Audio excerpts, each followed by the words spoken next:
Hey friend, my name is Bryce Henson, CEO of Fit Body Bootcamp and one of your co-hosts here at the Fit Body Inside Look. Now this show is for our franchise partners and for those who are interested in joining our brand, where we execute meaningful interviews with our franchise partners, internal HQ team, coaches and clients to be able to provide you more insight and to get more acquainted with our brand and also to showcase the business opportunity available. Thanks so much and enjoy the episode. Hello, friends. Welcome to another awesome episode of Fit Body Bootcamp Inside Look. I'm your host, Jake Stewart, and I'm so excited to share this episode with you. Today, I get to sit down with Sarah, and she tells her amazing story of business ownership and how she didn't seek business ownership seeked her. So it's really, really awesome. She's got an amazing story, and I cannot wait for y'all to hear it. So without further ado, let's jump into it.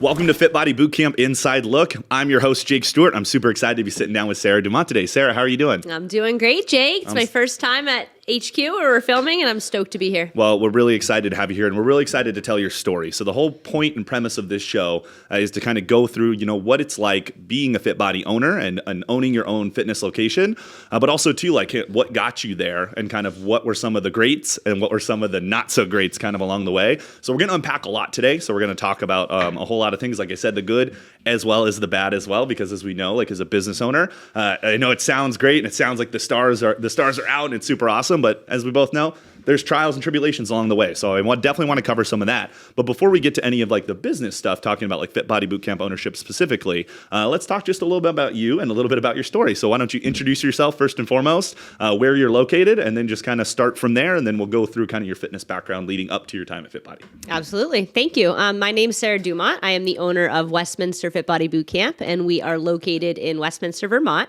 We have been open for 15 years in September. So wow. I think we're maybe the oldest location, if not the second oldest. So we've been around for a bit.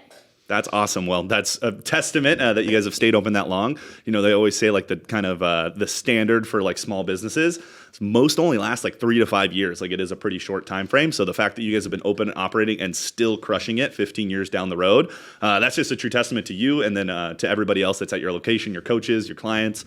That's really, really awesome. I can't wait for you to tell your story because I know it's a really awesome one. So tell us a little bit about your fitness background, kind of what it looked like maybe growing up, maybe kind of through like your later years into your adult years, and let's kind of talk through that. Absolutely. So fitness has always been a part of my life. I basically came out of the womb into a family that was very fitness focused. Fitness was certainly something that brought my parents together. They actually met at a gym. They got engaged at a gym. So I've always been exposed to that. And for that, I'm extremely grateful because that's obviously had an immense impact on my upbringing and just how I see fitness and how I value fitness in my own life. All through high school, I was a 3-sport athlete. So that definitely kept me moving and active and, playing sports as soon as I could walk, basically. When I went to college, though, I did not play sports. And so that was kind of the first time in my life that I had to develop a routine. Mm-hmm. And for my first year in college, I kind of floundered. I used the gym that was on site, but I didn't really know what I was doing. I knew that I felt a lot better when I was exercising. But again, I just didn't have a lot of that knowledge and certainly not enough discipline to actually, see results from what I was doing. And it wasn't until my second year of college when I moved off site from Johnson & Wales, where I attended, and I joined a local Planet Fitness and got super into weightlifting with one of my girlfriends. And again, I didn't really know what I was doing. Most of what I knew came from watching my parents during my upbringing, watching people at the gym, doing some research. But I absolutely fell in love with weightlifting and quickly became addicted to it and frequented that gym a lot. And that's kind of when my weightlifting and, exercise routine and it becoming a part of my life that was never going to go anywhere really started. The interesting thing about that chapter was that as I gained more knowledge about weightlifting, I picked up a lot of tips and tricks, and there's so much on the internet now, but I really didn't know how to properly fuel my body. So, I had definitely put on the freshman 15 in my freshman year of college, probably a little more.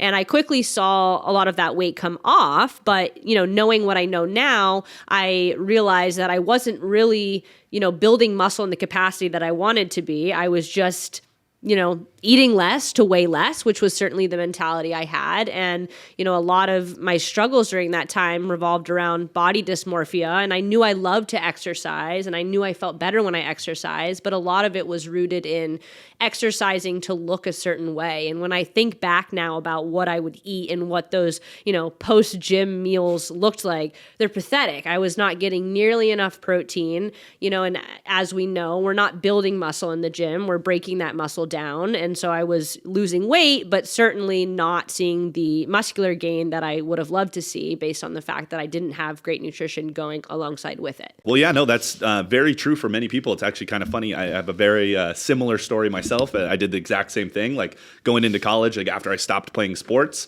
I also packed on the pounds as well and kind of did the same thing where I just started getting into bodybuilding, didn't really know a lot, had no fitness knowledge, and then like ended up finding Fit Body throughout along the way. Speaking of myself finding Fit Body, let's talk to you a little bit about how you found Fit Body. And I know you have a really awesome story as to how that goes, but our listeners would love to listen in. So kind of at what time period did you kind of find Fit Body? How did you find Fit Body? And just talk to us through that just a little bit. Absolutely. So Fit Body found me, and Fit Body was a well-known name in my entire household. So my mother actually opened our Fit Body location in 2009 when Fit Body was still just a business in a box. I think it cost her $1,000 to buy in. And she, got the licensee program. She got some music rights and things of that nature. Fit Body was nowhere near what Fit Body is today. So of course, at that point, I was young. I was only in high school, but was definitely exposed right out of the gate, was a big part of, watching my mom become an entrepreneur. It was her first own business that she had launched and really just grew up being in the gym around her. In fact, I still have coaches today that I knew when I was that age that still, work on my team today. But that's how it started is, she decided she wanted to start her own business. She had been working as a personal trainer. We grew up in Northern California. She had, worked at a lot of gyms there, but she took a chance and wanted to become an entrepreneur and clicked the button on the internet, which was how you did it back then. And fast forward to 2021, my mom actually passed from cancer, and I had been working in Boston at that point as a corporate catering director, not working in fitness, and decided to move home so that I could spend more time with her, not knowing ultimately that she was going to pass, and certainly not knowing that I would be taking over her location. In fact, when I decided to make that jump, I was just moving home to be close to her. I had no intentions of working for her, but she was very persuasive, and she had just lost kind of a key player on her team at that point and asked me if I wanted to support her from an administrative role. And the job market was pretty tough at that point. It was in the middle of COVID. And so I agreed to do that. And at the time she owned 2 locations. She had opened a second location in West Lebanon, New Hampshire. And I was just kind of the jack of all trades for her. She was undergoing treatment and just spreading herself way too thin between trying to take care of her own health and running these 2 locations, one of which was very new. And when she passed, I, by default, became the owner. And, I wasn't sure that I was going to stay in that role per se, but when she passed, they became my locations along with my father, and we were able to sell one of them. And I could not imagine not having taken over my location now. Yeah, well, oh my gosh, that's such an incredible story. And I had the absolute pleasure of actually getting to meet your mother, sweetest lady in the world. And you are also just as sweet as she is. So I absolutely love you guys to bits. But yeah, so it kind of sounds like business. You didn't go to find business ownership. Business ownership found you, much like fitness kind of or Fit Body found you. And I think that's a really interesting story and kind of a different aspect to the normal Fit Body owner that, stops maybe their 9 to 5 and says, yeah, I want to open a business. And then they go through all the trials and everything that it takes. And then they open their business. Whereas you basically move home, help take care of your mom a little bit, and then now you are now a business owner. So that must have been, I'm sure, a pretty scary time. Talk me through maybe those first 6 months, how did that transition go of you taking over the location? What were some of the things maybe you didn't expect to see kind of along the way? Yeah, absolutely. And, and I say that was when I took over the location on paper, right? When she passed. But ultimately, it took me maybe 8 months to really make the decision that I was going to roll my sleeves up and do it. And, a big catalyst for that was her legacy and how strong that was and how held I felt by my team and by our community of members during that time. And my team was so gracious and always saying, you need to figure out if this is what you really want, like you're doing a great job. But I was kind of skating by, doing what I needed to do to keep the lights on and keep the doors open. But my heart wasn't really in it. And it was actually when I went to World Conference, my first World Conference in Scottsdale, and just sitting there and being around so many amazing humans. And, something really spoke to me. And when I got home from that conference, I decided again, so this was probably after 8 months, okay, I have a serious opportunity here, and I can either honor her legacy by stepping up and becoming the entrepreneur that my team and my community needs, or I can, find a more suitable person to do so. And, I know what she would have told me to do. And at that point, my heart was in it. And, it was extremely challenging because, of course, I was grieving during that whole time. And when you're kind of overcome with that grief, it can be hard to know how rational your decisions are and what place you're making decisions from. But I, would have been remiss to let something so special go. And it has been the most incredible 3 years since I made that decision. And I am so grateful to her for that opportunity. Well, I'm definitely happy you made that decision as well. Obviously, I love having you as an owner in the brand. I love getting to see you at trainings. I always think you're so inspiring. And I've heard your story. And like I said, I know the story too. A couple of key takeaways I kind of have from what you just said. One of them, the first one that I want to cover is you mentioned your team. So you mentioned like having such a great team is kind of what helped you stick around, and they were encouraging you to follow your own path. Whereas, sometimes you might not be on a not so good team where they just say like, Sarah, either you're in or you're out, figure it out like right now. They did the opposite. So like talk me through kind of like the importance of having a good team and kind of like, hey, does that team still look kind of the same from when you took over to now? And just kind of just a little bit about like talking about like the team that you have at FitBody. Yeah. I mean, I really empathize with them because when she passed, I imagine being in their position and being so fearful of my job security, right? Like, is this location, there was the option to sell the location, but there was also the option to close the location. And the fact that they were able to show up for me and hold that space for me as a friend and as a human, as someone that they had watched grown up right in front of them is just really special to behold. And actually all 4 coaches that were on my team when my mom passed, her team when she passed, are still with us today. And, my head coach just celebrated 13 years. Awesome. We have a coach who just celebrated 11 years, Coach Ann, 12 years now, 7 years, 6 years. So I think that really, again, speaks to that legacy piece. And I cannot say enough about how lost I would have been if that team walked away, to follow a leader for so long and then kind of hand over that trust and that respect in someone else much younger than them, someone who clearly had no idea what they were doing, is really a testament to the investment that my mom made in them and the investment that I've made in them over the past, 4 years. And I have 2 new coaches that have come on since my mom's passing. And, we've got a stacked group right now. It's an incredible group of powerful women. Keep trying to hire a male coach to bring some testosterone in, but it just hasn't happened. So the ladies are ruling the coop.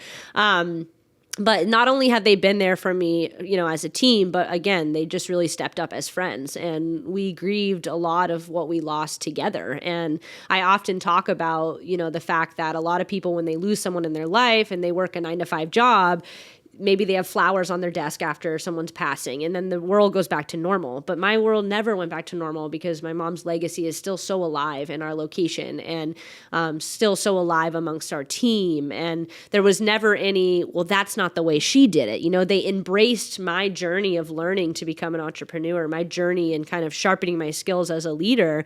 And the most beautiful part has been that they've become leaders and grown alongside with me. And so they didn't have to trust me when I took over, but they did. And it's been really profound to watch, my commitment to professional and personal growth inspire them to continue on those same paths. And I would say that is why, we've been successful and why I've been able to keep them, because ultimately they are what I'm focused on so that they can focus on our members. 100%. No, and I always stress the importance of this. So anybody that's watching at home, regardless of if you choose to open up a Fit Body boot camp, maybe you open up a bakery, maybe you open up a frozen yogurt shop, whatever it is, hiring a good team is like priority number one. And not just hiring a good team. So like hardly ever are you going to hire somebody on and they're amazing right off the bat and they're a team player and they're willing to do that self-development and they're willing to go through all these things. You need to invest in them. Mm-hmm. And that's definitely something that like I know your mom did, obviously, because if you have coaches that have been around for 13 years, 8 years, 10 years, that's insane. In the fitness space, the average personal trainer, like I think it's 6 to 8 months is how long they last at like any given gym.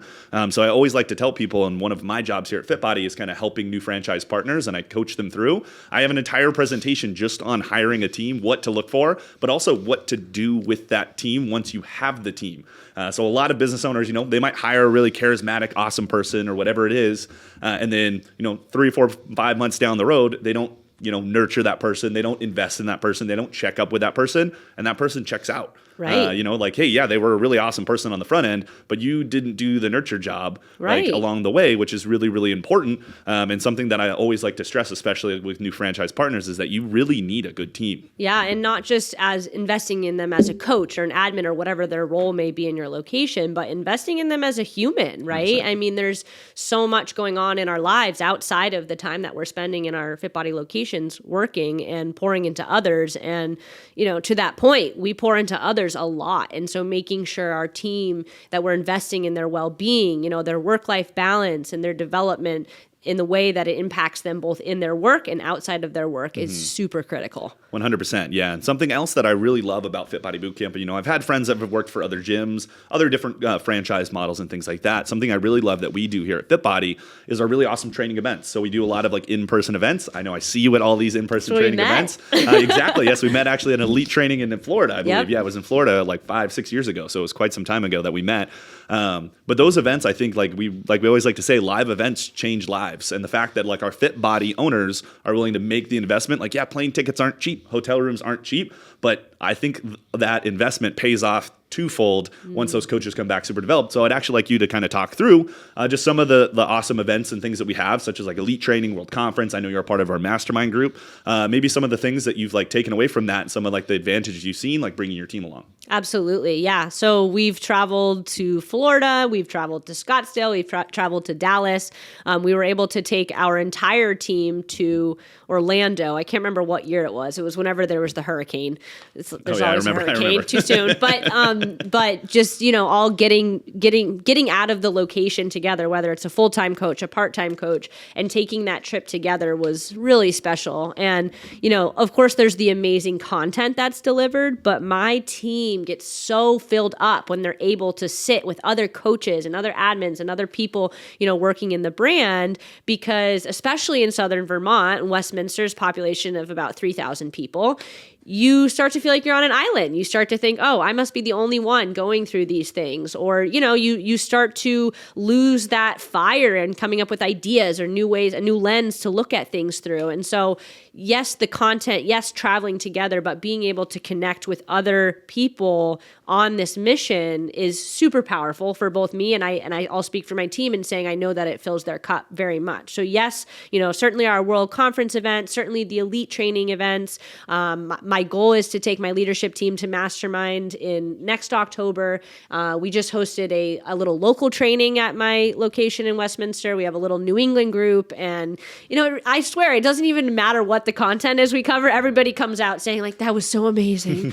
Oh my gosh, and it just goes to show the power of human connection. And they have a lot of, while every person who works even just in that little New England network has a different story, has a different upbringing, when we're able to come together and kind of just idea share and be together, it takes everybody to the next level. Yeah, I 100% agree with you. And I absolutely love getting to go to things like World Conference and Elite Training, the things that we kind of covered. But you speaking about human connection actually made me think of an interesting point. I'd like you to talk through this, but I want to explain it first, is the connection between the franchise partners within the brand. So my thought is that, let's take another franchise model. Let's go with Starbucks. That's something everybody knows. I'm going to guess a Starbucks owner, in Vermont probably doesn't know any Starbucks owners here in Orange County, California. They probably have never communicated before. They've probably never gone to a training. They've probably never done anything where they mingle. What does it look like the connection with the other franchise partners? Is it always a positive experience? Is it a negative experience? Kind of talk me through what that looks like, and like, are they helping each other out? Are they just out to make more money than the other person? I'd love to hear it from you. Yes, let's get corny. So it's really profound, and it's interesting because every time I tell someone that I'm a part of a franchise, I quickly follow it up with like, no, you don't understand. Like, it's a really amazing franchise because, to your point in the Starbucks example, I think that's the more typical thing. You know, you buy into a franchise and you are on an island. You know, maybe you open multiple locations, but maybe you are, acquaintances with an owner nearby. But that has honestly been the most profound stimulus for my growth, becoming a part of the mastermind. But even before becoming a part of the mastermind, the connections and just the loving arms that you're welcomed with. Oh my gosh, I cannot say enough good things about it. I mean, there are people that, I went to some of my first trainings that I had met maybe once, and they're greeting me by first name, like, how are you? How's this? Bringing up very specific things about my life or things that I had shared in a moment of passing. And that's the investment that we make in each other. So it's not just about investing in our clients, investing in our team, but investing in each other. In fact, I just had a newer franchise partner reach out to me a few weeks ago. I had never even seen his name before. And at first I thought it was spam. And we ended up connecting on a call, and, he just wanted to talk some things through. They're really struggling with their opening and, trying to see the light at the end of the tunnel. And the amount of gratitude that he had that I was willing to get on a call. And I'm sitting at my house like, dude, of course I get on a call with you. Like, he's like, I know I'm taking so much of your time. I was like, I will literally spend as much time with you as you need. And that's what, that's the bar. That's how it's set amongst franchise partners. Like, we love to live lives of service. And so that's not just at our location level, but I love when someone reaches out to me. I love when Vic texted me yesterday and asked if I could send him a copy of an email that I wrote out. I love to share. I want to see everybody win, because when everybody wins across the board, we're making a bigger impact on this planet, right? And we're making a bigger impact on each other. And everybody has a different skill set. And we would be silly, and other franchises are silly, not to tap into that. There's not one way to get from A to B. There's a million ways. And, being able to have these little pods, as I heard someone refer to them as the other day, has been huge for me. Even if it's just needing to vent, right? Maybe I don't need an email. Maybe I don't need a campaign code. Maybe I just need to talk about something. And the amount of people that I have that I feel that I can reach out to who are genuinely going to hold the space for me in that capacity is really, really special. And I have made so many lifelong friendships. Mm-hmm. And I remember coming to my first mastermind retreat and being so nervous because I knew people, but, I felt like I'm going to be the outsider. It's my first time. And, like I said, Patty's coming in for her first mastermind today. And I was thinking this morning about that feeling of going to your first mastermind and just thinking, I'm going to bring her right under my wing and make her feel as welcome as everybody made me feel. And now, instead of feeling nervous when I come to these retreats, I'm like, I get to see so many of my good friends. And not only do we get to just connect about life, but we get to talk about business and family and everything in between. 100%. Yeah. And I think that's just really powerful. And I feel like a lot of, like you said, a lot of franchise businesses aren't doing this. Most of the time, I think in my own personal example, so I think we're located in Mission Viejo, California. We had another owner in East Orange, which is just, probably 20 miles away. So it's a very close, and in Southern California, that is pretty close. An easy way to think about it would be like, hey, we're in competition with each other. Right. And that is far from the truth. I know that I can call Mike anytime, and I could even be like, hey, do you have any we're out of coaches. Do you have a coach that could come up? And he would easily spare a coach and bring it over. If I had a question, he would answer it. And I just think it's really, really powerful that our owners, they do connect. And, it really is a rising tide that raises all ships. Mm-hmm. Nobody wants their location to be the best. Everybody wants Fit Body to be the best. Right. And they want that to be the household name. And that's one of my passions, is to make Fit Body Bootcamp a household name. I want everybody to know exactly what it is and what we're about. Yeah. And I think that's just such an awesome thing that I get to hear, especially from another owner like you, that says they've made lifelong friends and they really enjoy coming out to these trainings. So I think that's really awesome. So the camaraderie between leaders is just another amazing point. One of the kind of final points I want to touch on before we get into just any advice you'd have for anybody sitting at home is the amount of content that Fit Body produces for learning. So, probably back when your mom started her location, I remember the old way was like you got a VHS tape or a DVD, and it was Bedros Keuilian, and he was talking about hey, here's how to set up your location, here's how to do this, here's how to do that, and that was pretty much it. Fast forward to 2024, where we are now, there's a lot more assets and things like that. So if you could talk just a little bit, like, do you feel well supported, especially like, hey, if you're bringing on a new team member, do you feel like you have the assets for them to get the proper training on how to become a Fit Body coach? Just kind of talk me through just a little bit about that. Oh my gosh, there's more assets than I can keep up with. We have a laundry list of trainings that we're trying to get through as a team. And they all, to be able to have trainings that are created by Fit Body franchise partners where, the videos are of Fit Body coaches is, just something that cannot be compared, and working in my last job and knowing, that first day, second day orientation videos that they sit you in a room to do for hours on end. And they're so dry and so boring.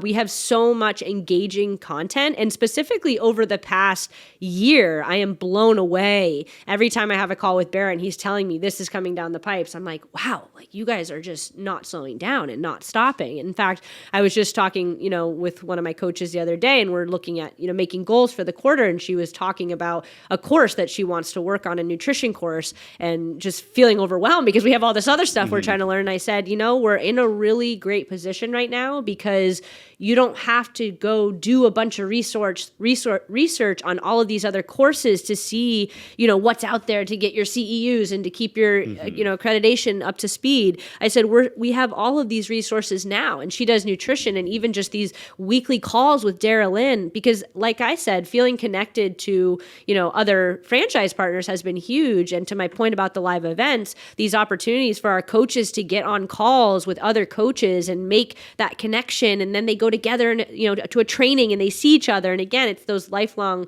friendships has been incredible. And like I said, I'm blown away by all the trainings that come out, specifically the onboarding, the new coach onboarding playbook. I have seen the mini versions of that, and it has gotten better and better and better. We've brought, 4 new coaches on through it. And our most recent coach, she finished, some weeks ago. And even since then, they've developed it. Now there's an actual manual for the person who's training them. And to watch my leadership team kind of own that process, soup to nuts, with these last few people that we've brought on, given everything else they have going on, because I had this feeling of like, okay, it's going to be a lot of training. It's going to be a lot of extra time. You're already, at your capacity. And to watch the way those resources supported them in keeping it organized, making sure that new coach had a great, experience coming on. We know that goes a long way in terms of retention. I mean, heck, if I can retain a coach for 13 years that has 0 training and onboarding, my new coaches are probably going to be with me forever. I hope. No, 100%. And I feel the same way. And it's funny because like I've been with the brand for almost a decade now, which is crazy to even think about. But yeah, so I went through a very similar thing. When I first started, I did a workout and then I got hired the next day and then I started coaching and that was how it went. But now like being able to coach my team. So as I bring on coaches, like I'm the head coach of my facility, having all of those assets is just so helpful, like along the way. Like you don't ever feel lost. Right. I always feel like if somebody were to ask me like, hey, Jake, I have questions about nutrition. I'd be like, hey, here's a really awesome nutrition course. Right. Hey, I have this question about exercise science. Hey, here's the obviously I'm going to also help them. I'm not just going to shoo them away to a course. But there's like so many things at your disposal, which I think has been really, really awesome. And I always tell people anytime I'm training any new franchise partners, I say, now is the best time to be a Fit Body Bootcamp owner, because it truly is, because the assets and all of the help and the support and the onboarding, not just onboarding your coaches, but also onboarding the owners. Like you go through 3 days of on-site experience where you get to go into like a really, really successful location. You get to see their day-to-day. You get to see exactly, hey, what does their head coach do? What does their client coordinator do? What does their integrator do? What do the part-time coaches do? Do they have any interns? How does the internship process go? You get to see really the ins and outs, which again, I feel like with most franchise models, that's just not the case. Right. It's more of just like, hey, here are the keys, here's the sign, this is what it's supposed to look like, and this is the product that we get. Like this, this is what we get out. To that point, not just a course, but you have a person or multiple people that designed the course, right? That are always sharing with you very candidly what's to come with that course that you can reach out to. Again, back to my point about sitting in an office and doing onboarding. It's likely the person that's onboarding you is like, what was that you saw in the course? I don't even know. Yeah, it's been years since I've done this. No, we have direct, relationships with the people who are creating these courses so that we can not only get questions answers, but so that we can give feedback and make these courses even better for new franchise partners or new coaches coming into the brand. And that is just incredible. And coaches are ready so much faster. I mean, looking at even just in the past 2 years, one coach we brought on versus our newest coach, the level that she has been putting out, and I think this is largely due to the onboarding experience that she had and all of that training and groundwork that was done, is night and day. 100%. Night and day. I feel the exact same way for sure. And what I always like the phrase I always like used to use is it limits the suckage factor. So anytime you bring on a new employee, they're going to suck at something. They're not going to be the greatest at something, but having all of those assets and all that training and having that person, whether it's your head coach or your integrator or your owner, whoever it is, like there to support them along the way, limits that suckage factor and makes them a much better coach a heck of a lot faster. Yes. I'm smiling so big. This brand is amazing. I'm smiling so big because it's just speaking of which, better. to shift gears, I know we've said a lot of really awesome things about FitBody and about business ownership, but as you and I both know, business ownership is not sunshine and rainbows all the time. So I'm curious, kind of in your 3 or 4 years of business ownership, of actually being the owner of your location, what are some of the biggest trials or tribulations that you've gone through? Well, work-life balance, making sure you don't spend every moment of your life working on your business or in your business, because when you're passionate about something and it doesn't feel like work, it's easy to let that, overtake your entire life. So being very mindful, of course, in opening a franchise, that might look a little bit different in terms of the time that you need to put in versus 10 years down the line. But being mindful of what kind of freedom you want in the future. You might not have it in those first few years, but being very mindful of, what are your priorities in terms of time with your family? What other things are you interested in doing to, fill your cup? So being very mindful of that and always looking to the future was tough for me at first because I was not looking to the future at all. I didn't even know I was going to be an owner. So, looking to the future in terms of what I wanted my life to look like, if someone were to ask me what my 5-year plan was, I was like, please don't ask me that. So that's one. And also making the tough decisions, right? And coming on as a new leader and just given what we went through as a team and knowing that I had to earn that trust and respect from my team.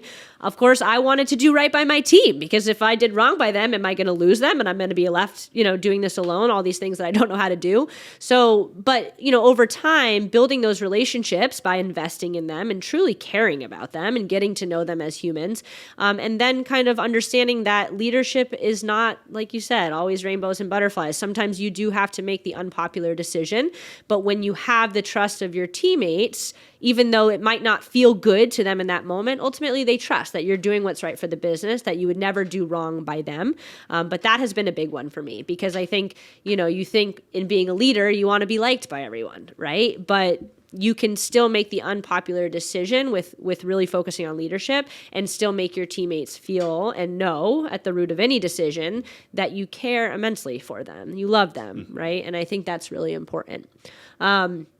Outside of that, for me, I think waking up, day after day and becoming an owner and thinking I would have mini panic attacks like, oh my God, I have, 300 members depending on me. I have this team of humans who their livelihood depends on me, and just kind of being able to handle that, right? And for me, a big, thing that I had to focus on to be able to manage that was not reacting to everything that happens, because 5 things will happen. I just got a text this morning, our $300 vacuum broke. And I'm like, oh, okay, I'll handle it when I get back. But seriously, letting things kind of roll off you and understanding that your response versus an emotional reaction is not only going to benefit your journey, but when your team sees you react to something, guess what your team's going to do? They're going to go right alongside with you and react in probably a negative way. So just not taking things so seriously, right? I always say we're just flecks of dust floating in an infinite universe here, right? And I'm so lucky to be doing what I'm doing, but that has been, when people say you must be so stressed, I'm like, I'm really not, I'm not stressed. And that's a choice. Yes, stressful things happen in business and stressful things happen in life, but our response to them is in our control. And that's something to always remember, especially during a launch or, starting a business, because there's 10 times as many stressful things that are coming your way. So just making sure you're focusing on effectively responding versus reacting, because you will be tested in that way. 100%. And that's what I tell a lot of the new franchise partners that come on is, hey, those first 6 to 8 months are going to be really hard. Yeah. They're going to be really, really hard. You're going to be really tired. You're not going to sleep. The finances might not look great, but keep on going is what I always say, is just keep on going. Like, there are greener pastures ahead. And just because you get 3 or 4 years into it or whatever it is, does not mean that it's going to be, again, all sunshine and rainbows for the rest of the time. You're going to go through those hard times. Right. We've certainly had it at our facility. We've been open for 11 years, and we've definitely seen some really awesome times. We've also seen some really not so awesome times, but that perseverance of pushing through and falling back on your team, falling back on your leadership, I think is what got us through those hard times. Yeah. So that's really, really awesome that you kind of share that same sentiment. I have one more thing, actually, yeah. because it can be very lonely as an entrepreneur. I think that if you're a great leader, hopefully your team doesn't see you stressed all the time. Your team doesn't see a lot of these cracks. I know that's my goal. They know we know each other like this. We talk about everything, but a lot of times your teammates might not understand all of the things that are on your plate. And so just making sure that you're cognizant of that. And that said, when your team becomes your family and that you spend more time with them than your family, it can be lonely when you feel like you might not have somebody who would understand all those things you're going through. And that's where that amazing community within the brand comes in. Mm-hmm. Because I do have other franchise partners I can reach out to, right? But on the day-to-day in your location, entrepreneurship can be very lonely. 100%. No, and I couldn't have said it better myself. You definitely took the words out of my mouth. And those are definitely a lot of hard parts. But on the flip side, what's the best part about being a Fit Body Bootcamp owner? I only get one. You can say a couple. It's okay. Well, the first one would be watching this experience and the opportunities it's provided for my team, and, kind of watching over the past couple years in developing a leadership team, having them get really clear on where they want to go and not being afraid to dream, and creating an environment where they feel safe to tell me these are the big, scary things that I want for myself. I might not be able to make them happen overnight, but if I know that Sarah Manning wants to do public speaking somewhere down the line, then I can make sure that she, has an opportunity to train all of our New England coaches and take that stage. And she just did that, and it was huge. So, providing opportunities for them. One of my coaches shared something really special with me the other day. Every time she tells me, she has tears in her eyes and I have tears in my eyes. And that was, you have been just the most profound leader in my life, and you make me want to be better. And of course, that's oh gosh, don't say such nice things. But to know that I'm impacting someone's life in that way, not just all of our members, but my teammates, and to help them wake up with a purpose, and to love them hard enough that they're not afraid to dream and reach for the stars. And I'm, going to do everything I can to help make those dreams come true, is really incredible and really special. And it makes me just want to do more of that for every single one of my team members, right? No matter how long they've been with us. So we're not just changing lives through fitness, for our members, but we're changing the lives of our teammates. My other favorite thing about being a Fit Body owner is that it has been the biggest catalyst for my own professional and personal growth. I mean, between Mastermind and, just all of the connections and, the expectations that I hold myself to now have gone to up here. And it's just, I never thought I'd be listening to leadership podcasts in the shower every day, right? But here I am. And so, without having an opportunity to be a business owner or become an entrepreneur, I wouldn't be half the person that I am today. And I have, when you have people, when you think of the people that are very important to you in your life and you don't want to let them down, you're going to change things in your life to make sure that you're becoming 1% better every single day, that you're exposing yourself to the right opportunities and the right people. So it's just been, watching the standard that I hold myself to now, I'm really proud of that. And I think that being a business owner is kind of the built-in accountability there. 100%. Wow. Super powerful. I think that's really awesome. And like, I share a lot of the same sentiment. As I'm not an owner, but I function as a facility manager, and I feel a lot of the same things you do. And I absolutely love getting like the leadership training and stuff. And I also love just getting to help the clients, help the coaches. It's awesome. Like being a part of FitBody, like the FitBody universe is amazing. And I absolutely love it. So, I mean, this show is designed to be going out to people that are looking into maybe buying a fitness franchise, maybe looking into buying a FitBody boot camp. What piece of advice, or a couple pieces of advice, if you have it, would you give to that person that's sitting there? They say like, I don't know, like I'm still kind of on the fence. I don't know if business ownership is for me. I don't know if the fitness space is right for me. What advice would you give that person? Well, if everything we just talked about didn't convince you yet, I would say if you're doing something now that does not check the box of waking up and looking forward to doing what you're doing every single day, then think about making that change and think about FitBody. Because like I said, for me, it has been just the most profound stimulus for changing my life. And, I really do like light up when I talk about this brand because, if you're outside the FitBody universe, as you called it, I love that. You might not understand, but I know that FitBody does a wonderful job of exposing people who are thinking about buying a FitBody to, people or conversations or trainings or events that are going to show them, just what sets us apart. It's a big decision, but ultimately, one of my favorite quotes is feel the fear and do it anyways. If the choices that you're making and the things you're doing are not scaring the heck out of you, then maybe it's time to make some new ones. Yeah, well, mic drop. I couldn't have said it any better myself. Sarah, I really appreciate your time sitting down with us today. I think it was a really impactful episode. I loved getting to hear your story. I'm sure the audience did as well. So thank you so much. And to everybody at home, hopefully you guys enjoyed this episode, and we look forward to seeing you guys in the next FitBody Bootcamp Inside Look.